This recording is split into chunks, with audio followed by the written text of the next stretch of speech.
કેરળમાં ચોમાસાના આગમન સાથે દેશભરના વાતાવરણમાં મોટા ફેરફાર જોવા મળી રહ્યા છે, જેની વ્યાપક અસર ગુજરાત સહિત અન્ય રાજ્યોમાં પણ થશે.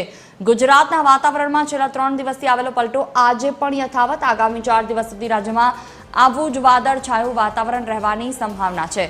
અનેક વિસ્તારોમાં વરસાદી માહોલ જામશે. દક્ષિણ ગુજરાત, સૌરાષ્ટ્ર, કચ્છ અને મધ્ય ગુજરાતના વિવિધ ભાગોમાં મહત્તમ તાપમાનનો પારો 40 ડિગ્રી સેલ્સિયસની આસપાસ રહેશે.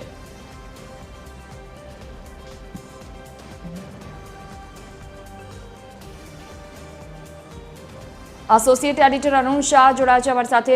જી અરુણ, જે રીતે અલગ અલગ જગ્યાઓ પર વરસાદ વરસે તે પ્રકારની હવામાન વિભાગની આગાહી છે, વેસ્ટર્ન ડિસ્ટર્બન્સને કારણે જે વરસાદ આવશે તેને લઈને શું વધુ વિગતો?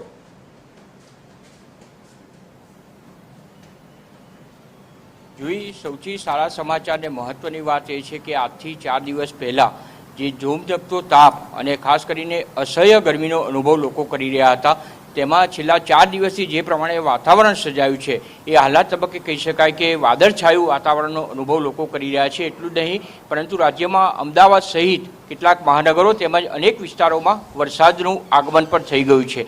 અત્યારે જો વાત કરીએ તો કેરળમાં જે રીતે ગઈકાલેથી જે સમાચાર સારા પ્રાપ્ત થયા છે, કેરળમાં જે ચોમાસાનો પ્રારંભ થઈ ગયો છે તે પ્રમાણેનું જે વાતાવરણ સર્જાયું છે ને તેની અસર હવે પછી ગુજરાત સહિત દેશના અનેક રાજ્યોમાં શરૂ થશે. જે રીતે મહત્વપૂર્ણ રીતે પ્રાપ્ત થયું છે તે મુજબ હજુ પણ આગામી સમયમાં જોઈએ તો જે રીતે હવામાન વિભાગે આગાહી કરી છે તે મુજબ હજુ 4 દિવસ માટે વરસાદી વાતાવરણ ચોક્કસ રીતે રહેશે. અને ખાસ કરીને અમદાવાદ સહિત મહાનગરો, રાજકોટ, સુરત વગેરે શહેરોમાં પણ વરસાદી વાતાવરણ છવાયેલું રહે.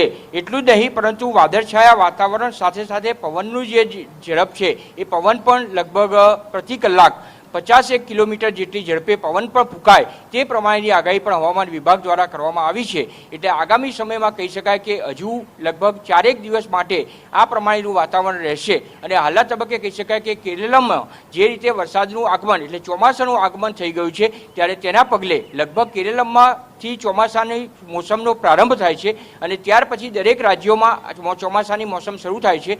લગભગ 20 દિવસ પછી કેરળમાં જે દિવસે વરસાદ આવે ત્યાર પછી ચોમાસાના પ્રારંભ પછી ગુજરાતમાં લગભગ 20 દિવસના અંતરે ચોમાસું પ્રારંભ થાય છે. એટલે કહી શકાય કે ગુજરાતમાં પણ આગામી દિવસોમાં અને લગભગ 20 જૂન સુધીમાં ચોમાસાનો પ્રારંભ થઈ જાય તેવી શક્યતા છે. એટલે હવેથી કહી શકાય કે ગરમીની રાહત ચોક્કસ રીતે અનુભવી રહી છે અને ગરમીના તાપમાંથી સમગ્ર ગુજરાતે મુક્તિ મેળવી છે. અને હવે પછી ચોમાસું સારું રહે અને 20મી તારીખ લગભગ આ ચોમાસું શરૂ થાય એવી આગાહી પણ હવામાન વિભાગ દ્વારા કરવામાં આવી છે. ત્યારે વાસ્તવિકતા શું થાય છે તે માટે હજુ 20 જૂન સુધી રાહ જોવી રહી.